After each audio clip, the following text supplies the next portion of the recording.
அதில் இவ்வளோ நாள் நான் சர்வீஸ் பண்ணியிருக்கேன், என்னுடைய வாழ்க்கையில் எப்படி அரசியல் வந்தது இதெல்லாம் நீங்கள் வீடியோவில் பார்த்துருப்பீங்க. அரசியலுக்கு வரலாமா வேண்டாமா அப்படின்னு நான் மக்கள்கிட்ட கேட்டிருந்தேன். நிறைய கமெண்ட்ஸ் பார்த்தேன். நான்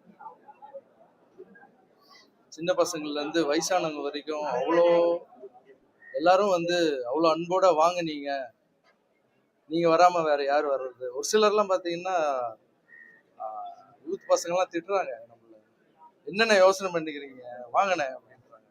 ஸோ அவ்வளோ உரிமையோடு கூப்பிடுறாங்க. ரொம்ப சந்தோஷம். நான் ஒரு முடிவு எடுத்திருக்கேன்.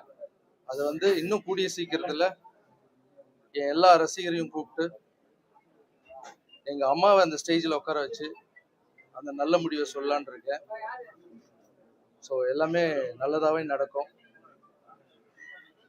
நான் சொல்ல வந்தது இவ்வளோதான்.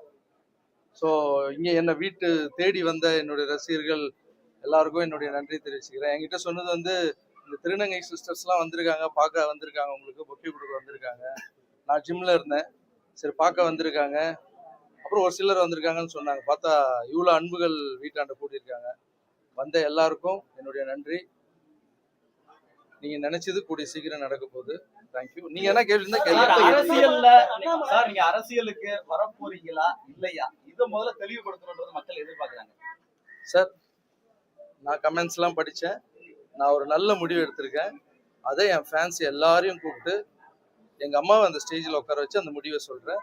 இன்னொரு விஷயம் என்னன்னா, நிறைய பேர் கேட்குறாங்க, வர்றதுனா வர வேண்டியதானே, ஏன் நீங்க மக்கள் கிட்ட கேட்டுட்டு இருக்கீங்கன்னு. மக்கள் தீர்ப்பே மகேசன் தீர்ப்புன்னு எதுவும் சொல்லியிருக்காங்க. அப்புறம் ஒரு சிலர் கேட்க மாட்டாங்க மக்கள் கிட்ட. நான் கேட்பேன். அது என்னுடைய ஐடியா.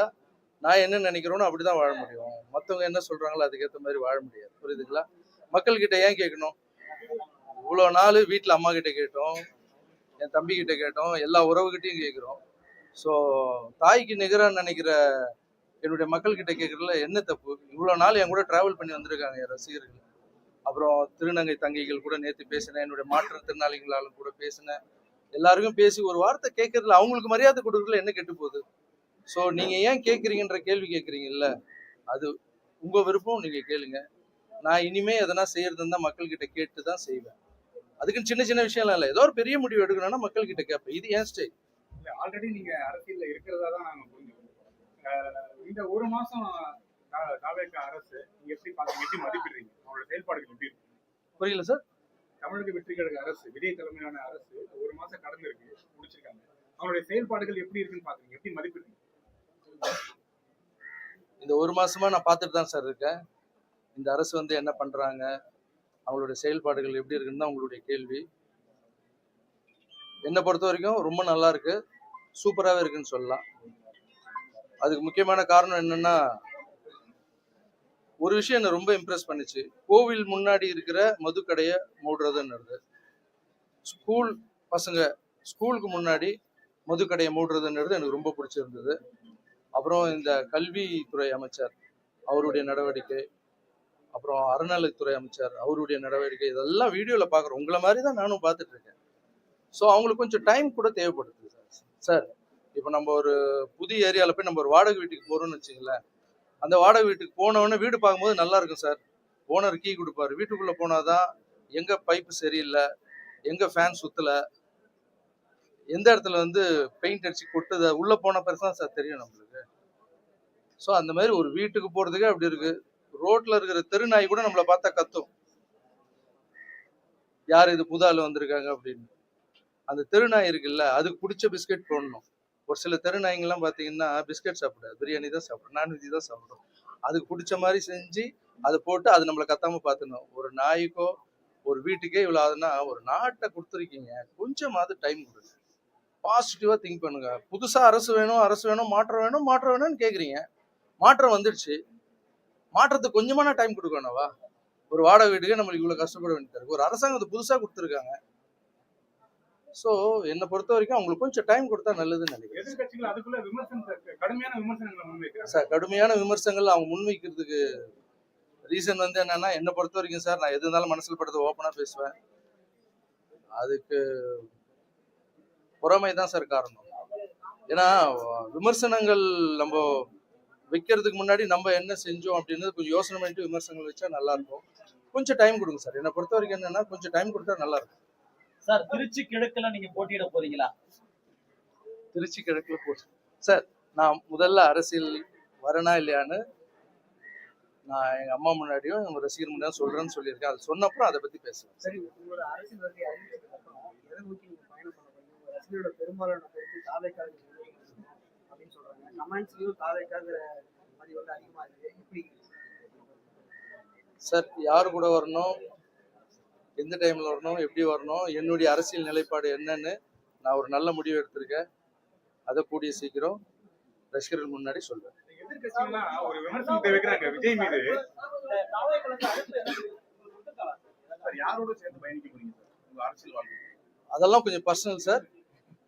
அதெல்லாம் பர்சனலான விஷயம். ஒரு சில ஃபோன் வந்திருக்கு, எல்லாம் சாப்பிட கூப்பிட்டுருக்காங்க, வாங்கன்னு சொல்லி அட்வைஸ் பண்ண கூப்பிட்டுருக்கேன். எனக்கு என்ன, நான் ட்ரஸ்ட் வச்சு நடக்கும்போது எல்லா கட்சி தலைவர்கிட்டையும் நான் போய் ஹெல்ப் கேட்டிருக்கேன் சார். எல்லாரும் வந்து எனக்கு எதிரி இல்லை, எல்லாரும் எனக்கு நண்பர் தான். ஸோ எல்லாருக்கிட்டையும் அட்வைஸ் வாங்கி பெரியவங்க கிட்ட எல்லா கட்சி தலைவரும் பார்த்து ஆசீர்வாதம் வாங்கிட்டு என்னோட முடிவை சீக்கிரமா அறிவிப்பேன் சார். ரஜினி அவர்களோட இது குறித்து ஏதாவது பேசுனீங்களா? உங்களுடைய அரசியல் இந்த மூவ்மெண்ட், அதாவது வரவேணா வரவேணான்றது ரஜினி அவர்களோட ஏதாவது பேசுனீங்களா? உரையாடுனீங்களா? கலந்தாலோசிச்சீங்களா? அவர் ஆசீர்வாதம் இல்லாம நான் எதுவுமே பண்ண மாட்டேன் சார். ஸோ அவருடைய ஆசீர்வாதத்தோட தான் நான் எல்லாம் பண்றேன்.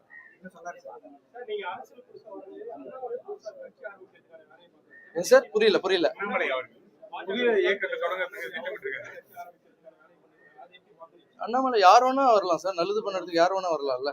ஸோ அண்ணாமலை சார் மட்டும் இல்லை, அவர் நல்லா படிச்சவர், நல்ல அரசியல் புரிதல் இருக்கிறவர். ஸோ புது புது ஆளுங்க வர்றது நல்லது தானே சார். ரஜினி சார் என்ன சொன்னாரு? ஆல் தி பெஸ்ட்ங்க. ரஜினி சார் சந்திக்கிறதுக்கு வாய்ப்பு இருக்கா? ஆமா சார், என் முடிவை தெரிவிச்ச அப்புறம் எல்லாருக்கிட்டையும் போய் ஆசீர்வாதம் வாங்கணும்ல. மேடை நிகழ்வு எப்போ எதிர்பார்க்கலாம்? மேடை ஏற்றம் எப்போ எதிர்பார்க்கலாம்? கொஞ்சம் சீக்கிரமாவே சார். ஏன்னா ஒரு விஷயம், ஒரு புது விஷயத்த நம்ம முன்னெடுத்து போறோம். அதுக்கு வந்து கொஞ்சம் டைம் எடுத்து கரெக்டான தேதியை சார் உங்களெல்லாம் கூப்பிடாமையா சார் பண்ணிடுவோம். ஏன்னா நான் டான்ஸ் மாஸ்டர்ல இருந்து வளர்ந்து வரைக்கும் என் பத்திரிகையாளர் எல்லாருமே என் கூட வந்து சப்போர்ட்டா இருந்திருக்கீங்க. எல்லாம் என்னுடைய நல்லது கெட்டது எல்லாத்துக்கும் நீ கூட இருந்திருக்கீங்க. நீங்களும் ஒரு ஃபேமிலி மாதிரி தான். உங்களை எல்லாரையும் கூப்பிடுவேன், எல்லா ப்ரெஸ் மீட்டும் நான் அட்டன் பண்ணுவேன், எல்லாரையும் பார்ப்பேன். ஸோ உங்ககிட்ட சொல்லாம எந்த ஒரு விஷயமும் செய்ய மாட்டேன். எதிர்கட்சிகள்லாம் விஜயோட ரசிகர்கள் தாவேக்கா தொண்டர்கள் எல்லாம் தற்கூரின்னு சொல்லி விமர்சிக்கிறாங்க. என்ன சார், புரியல. விஜயோட ரசிகர்கள் அதே போல தாவேக்கா தொண்டர்கள் எல்லாம் தற்கூரின்னு சொல்லிட்டு ஒரு விமர்சனம் வைக்கிறாங்க. அந்த ஒரு டேர்ம் எப்படி பாக்குறீங்க? அதை பத்தி உங்க கருத்து என்ன? விஜய் சார் ரசிகர்களை தற்கூரின்னு ஏன் கேட்கறான்னு கேக்குறீங்களா? விமர்சனம் விமர்சனம் பண்றாங்க எல்லாரும் சார். எல்லாரும் தற்கூரின்னு சொல்றது வந்து ஒருத்தர் வளர்ந்து வந்தாங்கன்னு வச்சுங்களேன், அதுக்கு ஏதாவது ஒரு தாக்கணும், அவங்க வர வைக்க கூடாதுன்றதுக்காக கூட அப்படி சொல்லலாம். மற்றவங்களுடைய பார்வையில வந்து அது தற்கூரி சார். எனக்குன்னு ஒரு பார்வை இருக்கு. அது வந்து தாவேக்காவின் அம்புக்குறி. அது தற்கூரி இல்லை, தாவேக்காவின் ஷார்ப்பான அம்புக்குறி. அது எப்படின்னா பெரிய மலையை உடைக்கும், நுழையாத இடத்துலயும் நுழையும். அது என்னென்னவோ பண்ணிட்டு இருக்கு. கண்மூடி கண்ணி திறக்கிறதுக்குள்ள வந்து உக்காந்துட்டாங்க. ஸோ அது தற்கொலை இல்லை சார், தாவேக்காவின் அம்புக்குறி. கையை இப்படி வச்சு அடிக்க வேண்டியதுதான், அடிச்சிட்டாங்க. ஸோ அவங்க மேல பொறாமப்படுறதா இல்லை அவங்க மேல பொறாமப்பட்டுக்கிட்டே வந்து தினமும் விமர்சிச்சுட்டே இருக்கிறதுன்றத விட்டுருங்க சார். யாரா இருந்தாலும் அவங்க எப்படி ஜெயிச்சாங்க, நம்ம என்ன பண்ணல, அவங்க என்ன பண்ணிட்டு இருக்காங்க, அவங்கள விட நம்ம எப்படி ஜெயிப்போம். மக்கள் கிட்ட போய் சொல்லுங்க, அவங்க நீங்க என்ன பண்ண போறீங்க, அடுத்து வந்து நீங்க எங்க மிஸ் பண்ணீங்கன்றத போய் மக்கள் கிட்ட சொல்லுங்க. அவங்க பார்த்து உங்களுக்கு பண்ண போறாங்க. 26 தேர்தலுக்கு பிறகு இந்த மாதிரியான ஒரு அறிவிப்பையோ என்ன சார்? 26 தேர்தலுக்கு அப்புறம் அரசியலுக்கு வரட்டுமா வேணாமா அப்படின்னு ரசிகர்கிட்ட கேட்க வேண்டிய அது அதான் முன்னாடி பதில் சொல்லிட்டு சும்மா ரிப்பீட். வேற கேள்வி தம்பி.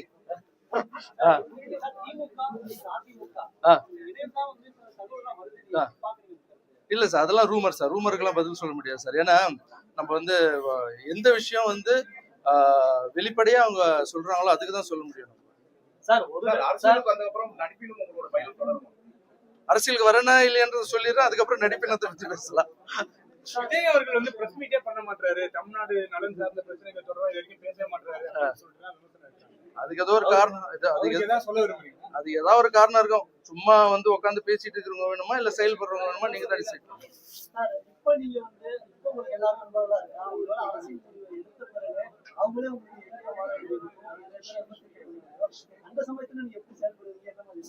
சார், இப்ப இருக்கிற எல்லா அரசியல் கட்சி தலைவரும் நான் அண்ணனா பாக்குறேன், என்னுடைய அப்பாவை பாக்குறேன், வயசானவங்க எல்லாருமே வந்து எனக்கு வந்து ஒரு சொந்த மாதிரி தான் சார் பார்க்குறேன். ஒருவேளை நான் என்னுடைய அரசியலுக்கு நான் வந்து என்னுடைய நிலைப்பாட்டை எடுத்து வைக்கும்போது அவங்க என்ன இப்போ மட்டும் நான் அடிக்கலைன்னு நினைக்கிறீங்க? நான் வரலாமா வேணாமான்னு கேட்டதுக்கு லைட்டா அடிக்க ஆரம்பிச்சிட்டாங்க. ஸ்மெல் எல்லாம் வருது. ஸோ இப்போ நான் விஜய் சார் பத்தி வேற பேசியிருக்கேன்ல. இப்போ அந்த அம்புன்னு பேசியிருக்கேன், வாடகை வீடுன்னு பேசியிருக்கேன். இதுக்கெல்லாம் இன்னும் அடிப்பாங்க. அடிக்கட்டும், ஒன்றும் பிரச்சனை இல்லை. ஏன்னா இல்ல நான் சொல்றேன் சொல்லி முடிச்சிடுறேன். அடிக்கட்டும். எல்லாமே வந்து விளையாட்டு தானே. நம்மளும் நல்லா கேம் ஆடுவோம்ல. களத்துக்கு இறங்கணும்னு நம்மளும் கேம் ஆட ஆரம்பிப்போம். சார் மக்கள் ஆதரவு எப்படி இருக்கும்னு நினைக்கிறீங்க? நீங்க அரசியலுக்கு வந்தா மக்கள் ஆதரவு எப்படி இருக்கும்னு நினைக்கிறீங்க? மக்கள் ஆதரவு நான் சொல்ல மாட்டேன் சார். நீங்களே பாக்குறீங்களே, கமெண்ட்ஸ் போய் பாருங்க. நான் போட்ட வீடியோக்கு எப்படி கமெண்ட்ஸ் பண்றாங்கன்னு பாருங்க.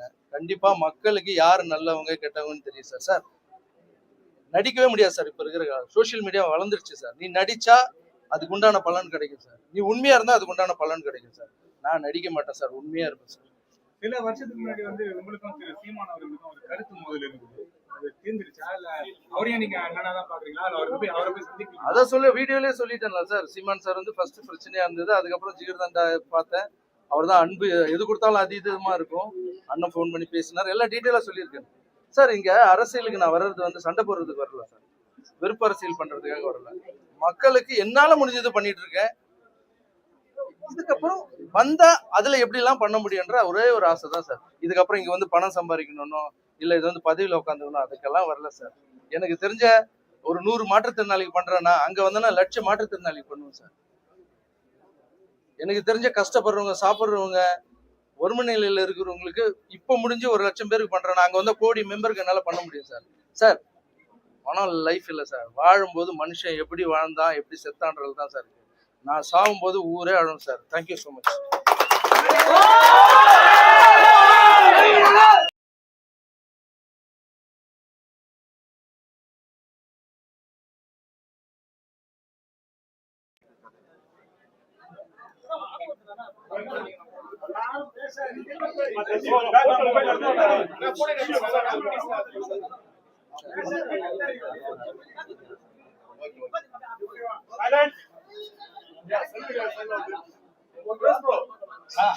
ஓகே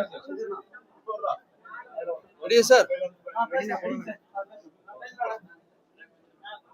முதல்ல எல்லாருக்கும் நன்றி தெரிவிச்சுக்கிறேன். ரொம்ப ரொம்ப தேங்க்ஸ் வீடு தேடி வந்ததுக்கு. நான் ஒரு வீடியோ